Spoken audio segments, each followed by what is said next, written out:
I was suffering quite a lot with my confidence about 2 years ago, and on a whim, I booked a boudoir shoot, and I was really, really impressed with the photos that came back.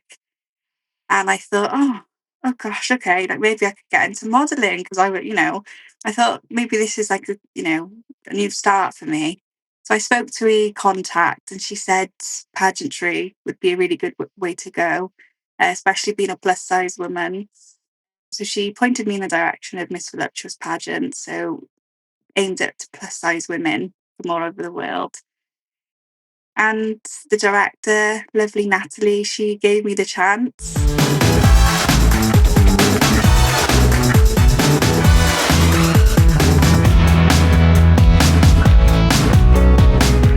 And we're live! Woohoo! And this week we have the amazing Chloe Hayden, who is, correct me if I'm wrong, you are Miss Voluptuous United Kingdom. Is that correct? Correct? Yes. Okay. So, for anybody who doesn't remember the days, beauty pageants and the rest of it, you are United Kingdom Miss Voluptuous. So, talk a little bit for those of us who may be old enough to remember the old days of beauty queens. How different is it from that? And also, like, how did you become Miss Voluptuous United Kingdom? So it's a funny story because I never imagined myself being in the beauty pageant industry.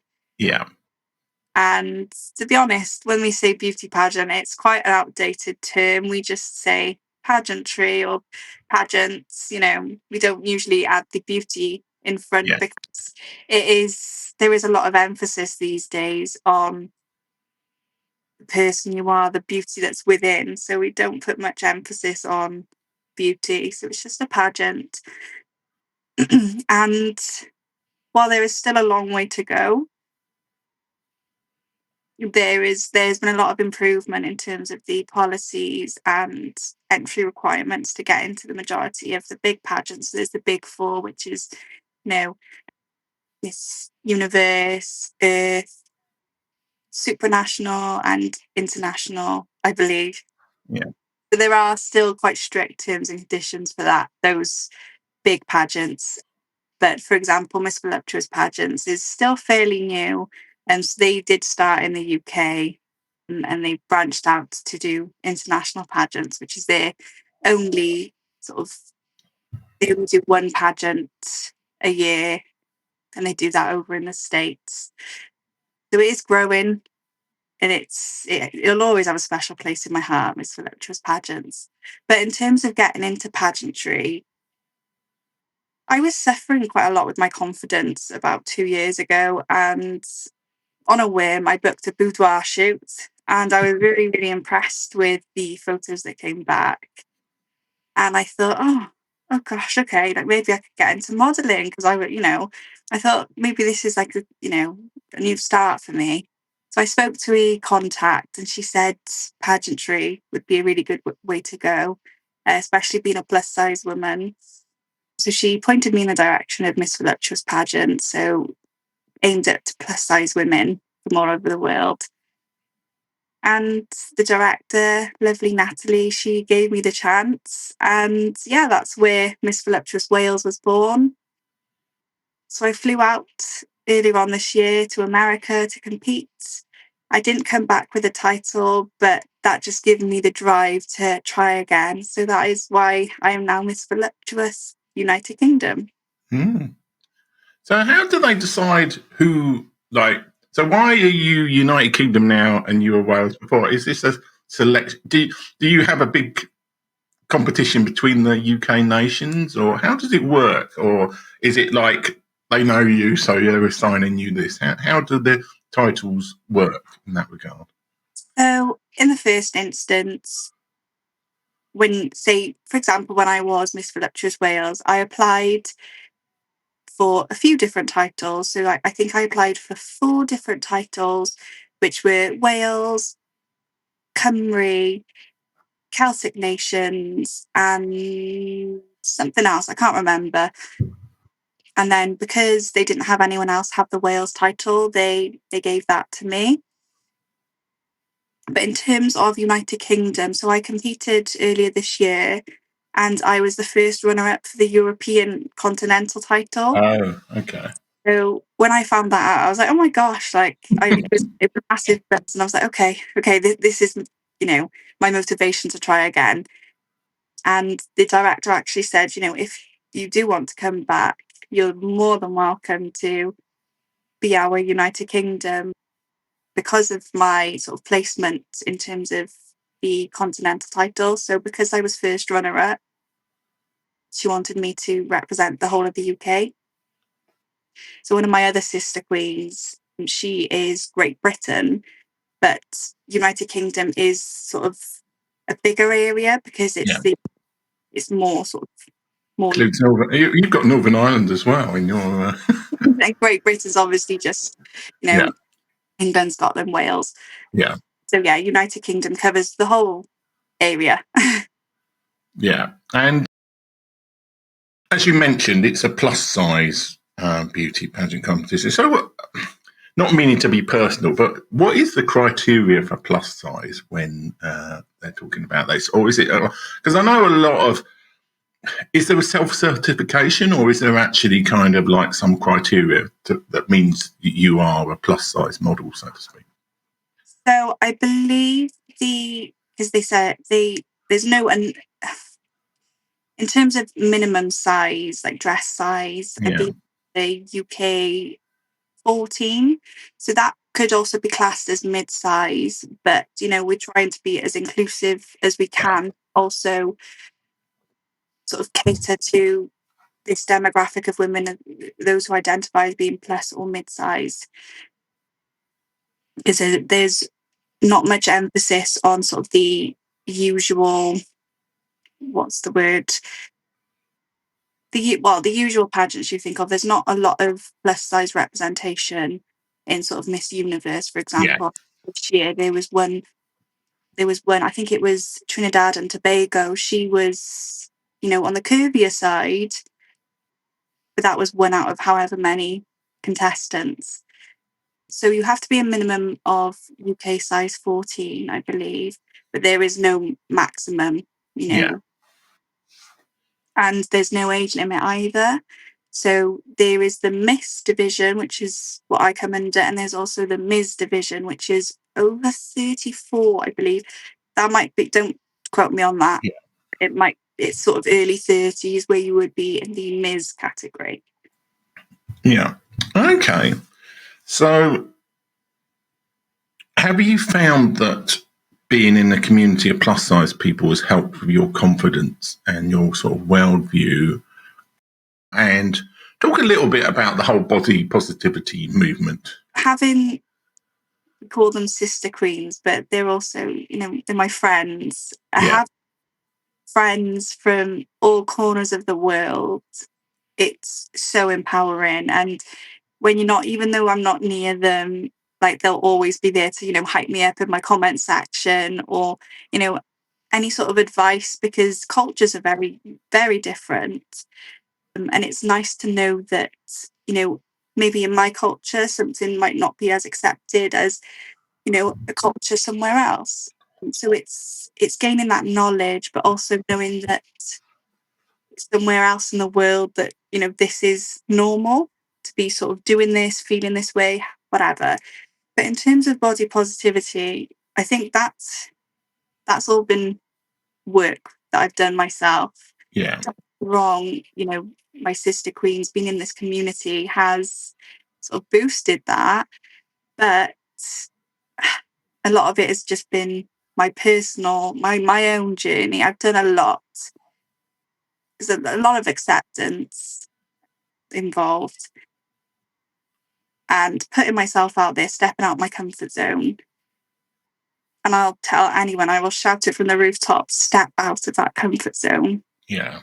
Very uncomfortable, but you need to learn to be comfortable with that uncomfortable feeling. And yeah, that sort of led me to where I am today. And everything's still not perfect and there's still a long way to go, but I've come a long way, in the past 2 years to what I was.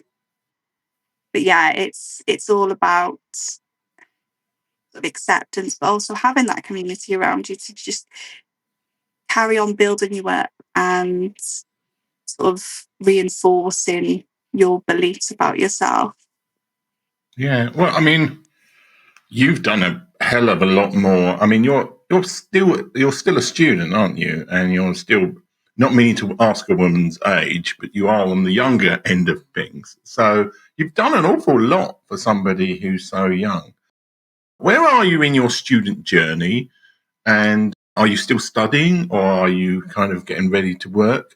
And how have you found this has helped you kind of like feel more ready for the world of work, so to speak? So, well, I'm 22 and I'm very, very near to graduating. So I've been doing a degree in counselling for, well, 4 years, but it should have Yeah. been 3 years. But I did take a gap, sort of a bit of Oh, okay. gap year. It was a suspended study period due to my mental health. Because of the nature of the course being counselling, it's so important to take care of yourself, and self-care, it's been drilled into me since day one, and it would be unethical, unfair to, see clients or, learn about this type of thing when you're not feeling 100%. So that's why that gap happened. But I'm about 30 hours away from sort of counselling hours away from Yeah. graduating, which has been a long time coming. Don't Yeah. go. I love it. I love what I do, but I just can't wait to get out there and open my own private practice and work for myself. I've worked since as soon as I got my national insurance number, so I was about nearly 16, and I've worked in all types of sectors. I've been in retail, I've been in hospitality, I've been on the calls, and I work for the NHS now. It'd be nice to sort of have my own work for myself, but also still be within the NHS because I love this. I'm really, really proud of myself for working in the NHS. I love telling people Yeah. it's always been a dream of mine. So hopefully I can sort of build connections and network with certain individuals within the trust, and maybe when my private practice is back up, is fully up and running, I can have partnerships and get clients from them, and you know also work, I suppose, collaboratively with them on policies. But I'm dreaming big. I'm dreaming big. Well, no. Well, I mean, the other thing that amazes me when I was doing research into you for the interview is you have a book as well. You've Yeah. got a book on Amazon. So talk a little bit about the book and how does that in the massive Hayden empire of things? How does the book fit into the structure? So I've always wanted to work with children, but I never knew sort of how I was going to do that. And I'd always sort of, I was in a battle between different parts of myself, thinking it's going to be a lot of work, and these children are going to be relying on you, whatever I choose to do in terms of the working with children. And when I started the counselling degree, it was always sort of on my radar that I would like to work with children one day and specialise in children and adolescent mental health. But then when I was also presented the opportunity to, you know, be in a pageant and have my own platform, I knew exactly what I wanted to do, and that was advocate for children's mental health. But not only that, sort of advocate for improved provisions for mental health within, the education sphere, the education sort of system. And that's what my sort of volunteer work has surrounded, is children, mental health of children. And I did always want to sort of publish a book. I've published notebooks and Mm. journals, and not a lot of, well, it's not much content really, is it? It's just Yeah. blank canvas for people. But I designed it, and I was going through a period of a bit of illness earlier this year, and I felt so guilty for not being in work and not using the time to be creative and be, I suppose, productive. So it was quite easy for me. It was quite therapeutic actually to actually make this book because it'll be a finished product, but it's not also not too much thinking involved. Very therapeutic, and I just wrote the sentences, did all the artwork. Didn't actually do the artwork myself. I sort of used lip art and things like that and made it Yeah. my own. Very, very therapeutic. And I've had really, really good reviews so far. And next week, actually, I'm going to my old primary school, giving Mm. them a book and also doing a reading Yeah. for the sort of reception year one age group. So I'm really excited about that. But yeah, that I think that bit of work is something that I'm really, really proud of. If anything, it's the thing that I'm most proud of to date. I want to talk about the mental health side of things, but what you were saying there is something that even I've suffered from. There is kind of this weird entrepreneurial guilt that when you don't do things or when you spend time and you haven't produced much, is that something that it sounds like that's something that you suffer from as well, when it's like you have a period of time and you haven't done all these things and you see other people doing things and you feel bad. Is that something you encountered? Was I reading that right? Yeah, so it's only really been present in my life, I would say, for the past 2 years. Very, very busy schedule. And as soon as I have like a bit of a gap where I am able to rest and recharge, I feel Yeah. guilty for not being productive, not having something to show for this time. But then, self care also comes into it. It's about reinforcing this core belief and value that you do need to look after yourself. And if I was to carry on, I would just burn out and it would just be even more catastrophic. So just reminding myself, right, have this time to rest and you can come back even better. And I find that really, really helps. And I always say, I sometimes have sleepless nights where for some reason, these ideas come to me as I'm trying to go to sleep. And I say to myself, right, if it's that important, you'll come back to it tomorrow. And I just keep drilling that into my mind until I eventually fall asleep. And it's true, if it is that important, it will sort of pop up the next day or over the next few days. Feel as free to say as much or as you little about this, but you said you had to take a gap year because of mental health issues. Was that a similar issue or was that something wider? And if you don't feel like talking about it, what did you learn from that year in terms of like going forward? Is it a similar lesson or is it other things as well? The things I think, even though I'm 22, I've been through a lot in my life.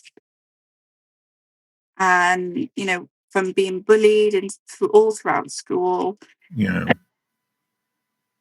I'm not sure how much I can sort of say on this, but I was also, I'll say, essayed. I Oh, don't, yeah. when I was in my teen years as well. And I never really had many people to rely on sort of outside of my family network.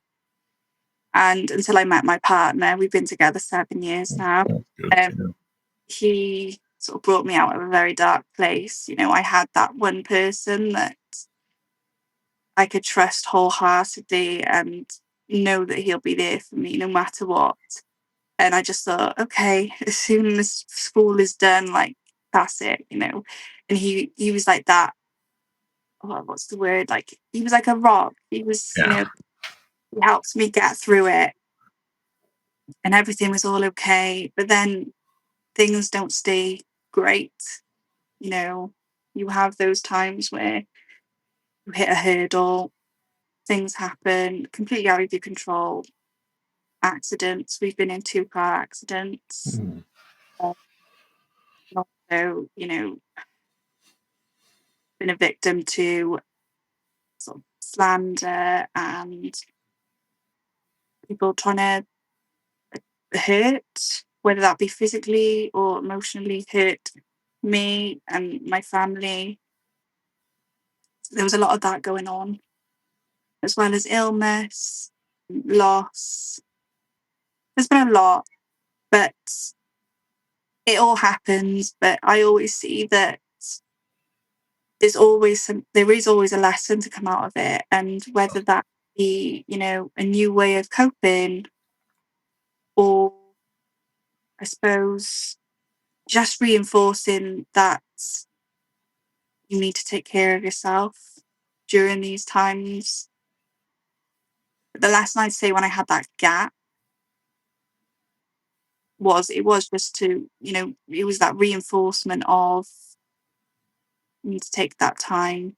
It's not any good for you, others around you. Take that time, because I probably wouldn't have got the grades that I would have if I just Yeah. had.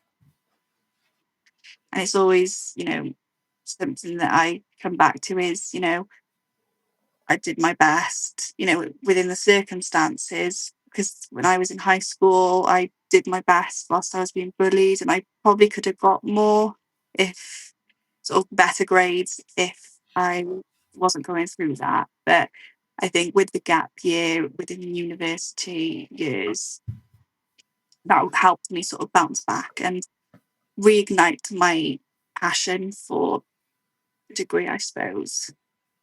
I need went on a bit of a tangent then. Oh, no, no, you answered the question. So, I can't remember where, but somewhere it said motivational speaker. Presumably, that's something you've done. I get the impression you haven't done it like in big, huge crowds of places, but is that something that you feel that you have? Because I mean, you have done a lot of things at 22. I mean, you've been two separate beauty queen titles. You've written a book. You've done a degree, and you seems like you've got a couple of jobs on the side as well. What would be your motivational message to somebody if you just had to go into a group of people? What would be the one thing, motivational wise, that you would say to a group of people? Let's say young people, because obviously you're not going to be talking to pensioners necessarily. I mean, I could be. Yeah.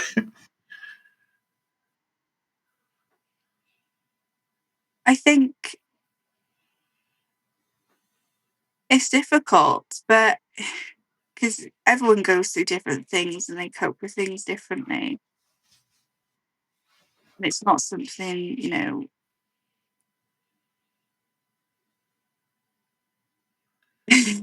it's not something, what's the word I'm looking for? Oh gosh, it's not the Yeah, word. I think it sounds like your what you would like to say is it depends, which is always my thing. Yeah, It depends. yeah. But what I would probably say is, and it's very cliche, it's not profound, but it will get better. Yeah, Just just know that it will get better, and you're here for a reason, whatever purpose that is. People love you. There are people there in this world that love you, and there are people that you are yet to meet that will love you. And I think a lot of people do find that, especially teenagers and young people, they're often like, oh, no one likes me. They're very critical of those around them, and it's the hormones, and a lot of changes yeah. going on in their lives. So yeah, as someone who is still young, but still in that young people demographic, hopefully I'm walking proof that no matter what is going on in your life, that you are capable, and your feelings are valid, you are valid, and you can do anything that you set your mind to. Okay, that sounds good. So, and this probably will wait a few months for you to finish, but let's say somebody's seen this program and they think, oh, we'd like Chloe to counsel us, or help us with an issue potentially, how will they get in touch with you? And what kind of areas are you going to specialise in the counselling side of things? So as soon as I graduate, I will be qualified pluralistic integrative counsellor. So I won't be able to sort of specialize in sort of trauma work or anything like that. More sort of surface level anxiety, depression, coping mechanisms, that type of thing. But I do hope to further my studies and grow my expertise. I'm hoping to do a master's in children and adolescent mental health. And sort of, well, as a counsellor anyway, you have to, continue developing, going on courses and all of that stuff. So I will continue training, throughout my career. So I will be able to offer the more niche services at some point. But, I'm here to talk, just to not as a just as a counselor, but if anyone is going through anything that they just need someone to listen to, then I'm always, I'm an open ear. You can contact me via Instagram. I think TikTok is quite difficult to get in touch with, but Yeah. Instagram quite active on. So if there's anyone sort of stuck between a rock and a hard place, they need some advice or just someone to listen to, then I'm all ears. Okay. And are you going to be doing in-person work with your counselling, or are you going to be doing like on Zoom or a mix of the two? And are you qualified only for the United Kingdom, or could you do counselling for anybody in the world? How does that work? Or is it a case you don't really know? Like, So I will be sort of offering counselling sort of face to face, online via Zoom, telephone, and text. So they're very, very different. There's a lot. There's a lot to each and every one of those. But in terms of sort of internationally, I'm not sure. That's something that I might have to look into. I know that there are a lot of like apps and websites now where you can connect yeah. with artists from all over the world. So that'll definitely be something I look into or get in touch with the associated bodies. That I'll definitely ask and follow that up. Yeah, because I'm pretty sure. I remember years ago we interviewed a trauma specialist from the US, and I know in person in the US you have to be licensed in a particular state, but I don't know what the situation is. I mean, online is always a bit of a wild west, to be honest, because like there are individual rules and people don't necessarily follow them anyway. So potentially you might be able to work online with people abroad in the US, I guess. Yeah, well, when my business is up and running, I'll have my socials, my websites and stuff. So everything will be able to be found there. Yeah.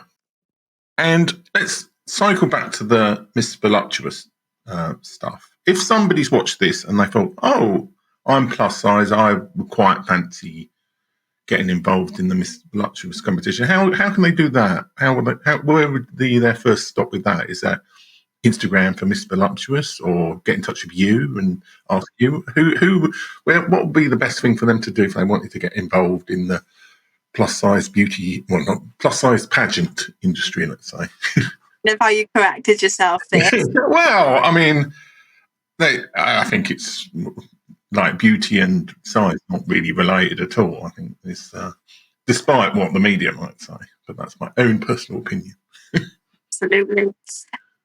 Yeah, if anyone was interested, they can get in touch directly with me. So I'll plug my Instagram, which is at Chloe Hayden. I think Yeah, it's at Chloe Hayden. Yeah, at Chloe Hayden. So you can send me a message. I can give you some more information. I can refer you on. But if you sort of wanted to speak to the director or some of the other sort of queens within sort of going into it next year, or past queens, I can put you in touch with them as well to sort of gauge different experiences. But I think that, whatever you hear, you will have positive feedback, because it's a genuine system that really does, empower everyone. It's not so much a competition. It's more so like you're coming together. It's a community. You're just there to have fun. It doesn't feel like a competition at all. Very supportive as well. It's beautiful. It really is. So yeah, if anyone was interested, do get in touch with me, and I can sort of point you in the right direction. Yeah. And I forgot about your book. What is your book called? So, what people search on Amazon to find your book, or should they just? Is it under Chloe Hayden on? I think it's under Chloe Hayden on Amazon, isn't it? Chloe Hayden, because I know there is. I believe she's Australian. There is another Chloe Hayden No. in this life. She's Australian, and she's got a few books published. So yeah, you could search up Miss Chloe Hayden. My whole collection is on there. So Small Steps, Big Feelings, which is the book, that'll be there, but also my journals as well. So I've published a counsellor sort of note-taking journal. I've published a self-care journal, and I've also published a tradesman's ultimate notebook, which was I only published the other day because my dad was like, "Oh, I want a notebook." So Yeah. I one, that you can go on and buy. But yeah, my whole collection sort of under my author's profile. So, feel free to have a look at that. But yeah, they can all be found on Amazon. Okay. Well, thanks so much for being the guest today, Chloe. And thanks for anybody who's been watching live. And thanks for anybody who watches in the future. And I'll thank you again so I can press the outro button. And thanks so much for being on the show. Thanks for having me.